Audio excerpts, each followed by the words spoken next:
Puji Tuhan, Shalom. Kita kembali dalam renungan Betani Kebumen. Kita akan berbicara tentang memahami bingkai Alkitab. Saudaraku yang dikasihi oleh Tuhan Yesus, pentingnya memahami bingkai Alkitab untuk mengajarkan Injil yang benar atau tidak sesat. Pemahaman yang benar tentang Injil atau inti Injil tidak akan susah mencari bahan khotbah yang dapat meluruskan inti Injil. Sehingga tujuan hidup manusia mencapai sasaran hidup kekal yang bermartabat. Perlu juga mengetahui asal Tuhan Yesus berada dengan benar sehingga tidak membuat rumusan sendiri. Tuhan Yesus adalah Raja di sorga dan akan datang ke bumi penyelamatan agar ia dapat memerintah Israel bersama orang pilihan yang bermartabat di langit baru dan bumi baru atau kerajaan sorga. Tuhan Yesus Tuhan Yesus Raja sejak zaman purbakala sebelum ada manusia. Di dalam Mika pasal yang ke-5 ayat yang kedua mengatakan, tetapi engkau hai Betlehem Efrata, hai yang terkecil di antara kaum Yehuda, daripadamu akan bangkit bagiku seorang raja yang akan memerintah Israel yang permulaannya sudah sejak purbakala, sejak dahulu kala. Dikatakan Alkitab ia turun untuk mengalahkan Lucifer dan kepala pemerintahan dari kuasa kegelapan, dan setelah itu ia kembali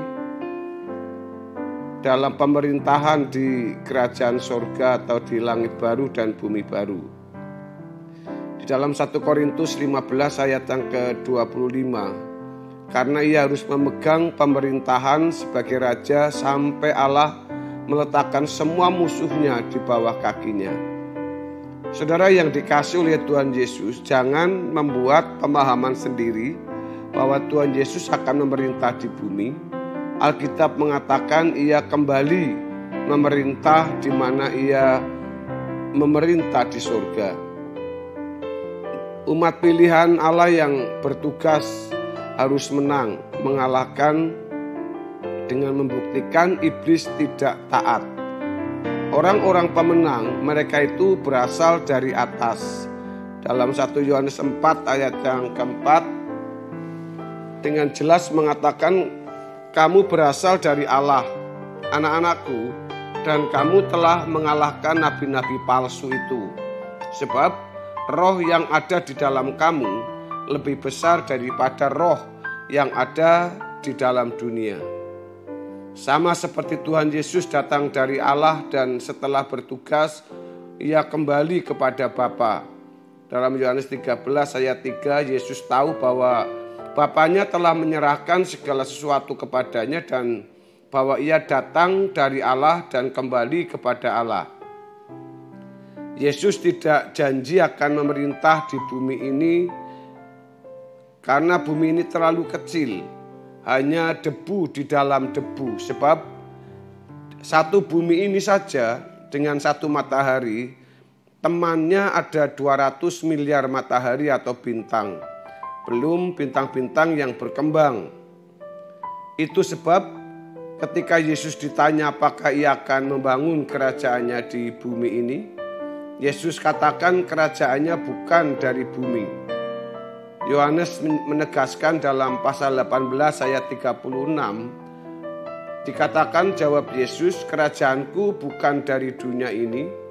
Jika kerajaanku dari dunia ini, maka hamba-hambaku telah melawan supaya aku jangan diserahkan kepada orang Yahudi, akan tetapi kerajaanku bukan dari sini.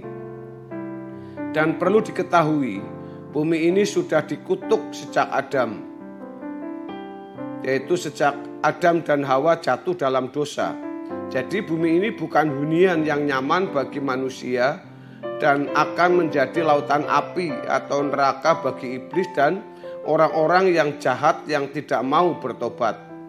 Di dalam 2 Petrus 3 ayat 7 dan ayat yang ke-11 menegaskan hal tersebut.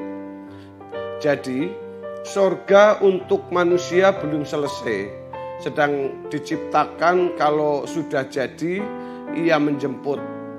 Tuhan Yesus janji pada manusia berkenaan di dalam langit baru dan bumi baru. Di dalam 2 Petrus pasal yang ketiga ayat yang ke-13 dan Wahyu pasal yang ke-21 ayat yang pertama.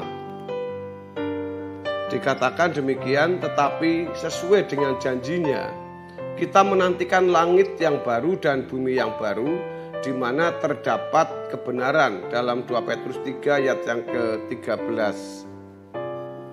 Lalu dijelaskan dalam Wahyu 21 ayat 1, lalu aku melihat langit yang baru dan bumi yang baru, sebab langit yang pertama dan bumi yang pertama telah berlalu, dan laut pun tidak ada lagi. Bapak Ibu Saudara yang dikasihi oleh Tuhan Yesus, janji Tuhan Yesus kepada orang-orang yang setia dalam bertugas atau kepada orang yang ikut menderita bersama dengan Tuhan Yesus di bumi ini, yaitu bukan untuk orang yang nyaman-nyaman di bumi. Janjinya di rumah Bapa ia pergi menyediakan tempat, kalau sudah jadi ia kembali menjemput di awan-awan, dalam 1 Tesalonika pasal 4 ayat yang ke-17. Di rumah Bapakku banyak tempat tinggal, dan hanya untuk murid-murid yang bertugas menang, dan ia akan kembali menjemput di awan. Tetap setia dan berubah kodrat, di dalam Yohanes 14 ayat yang kedua. Di rumah Bapakku banyak tempat tinggal. Jika tidak demikian, tentu aku mengatakannya kepadamu, sebab aku pergi ke situ untuk menyediakan tempat bagi kamu atau bagimu. Janjinya menjemput di awan-awan, tidak turun ke bumi. Orang percaya yang setia, pengangkatan sebagai anak dan orang-orang yang punya kasih, ikut dalam kemerdekaan anak-anak Allah yang dinyatakan dalam Roma pasal 8 ayat 18 sampai ayat yang ke-23. Di mana kita yang menyongsong Tuhan di awan-awan dan selama-lamanya bersama dengan Tuhan. Jadi orang yang memerintah di kerajaan sorga adalah orang-orang yang telah rela kehilangan segalanya, seperti murid-murid yang akan menjadi hakim memerintah 12 Israel atau 12 suku Israel maksud saya. Dalam Matius 19 ayat 27 dan ayat 28 menegaskan hal tersebut.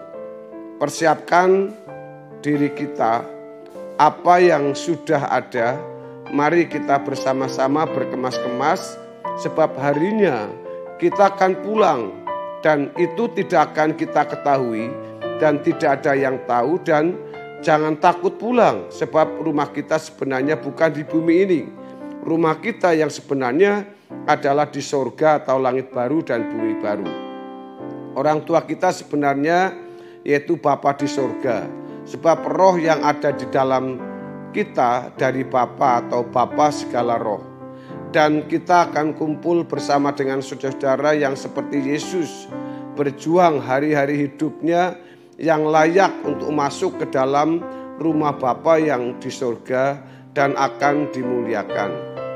Dan cara hidup dapat dilihat dari pikiran mereka tidak lagi dicemarkan hal-hal di dunia atau tidak mencari kemuliaan di dunia. Puji-pujian, harta banyak, jabatan-jabatan di dunia, di gereja atau di sinode. Tidak ambisi melakukan sesuatu yang Tuhan tidak nyaman kita meraihnya. Tujuan hidup mengejar sempurna atau berkenan kepada Bapa. Dalam Filipi pasal 3 ayat 19 dan ayat yang ke-12 dan ayat yang ke-19, bukan seolah-olah aku telah memperoleh hal ini atau telah sempurna, melainkan aku mengejarnya. Kalau aku dapat juga menangkapnya, karena aku pun telah ditangkap oleh Kristus Yesus. Kesudahan mereka ialah kebinasaan, Tuhan mereka ialah perut mereka, kemuliaan mereka ialah aib mereka, pikiran mereka semata-mata tertuju kepada perkara duniawi dalam ayat 19. Dan tidak kampungan melihat harta dunia yang gemerlap, sebab telah menyadari kewargaannya di dalam surga.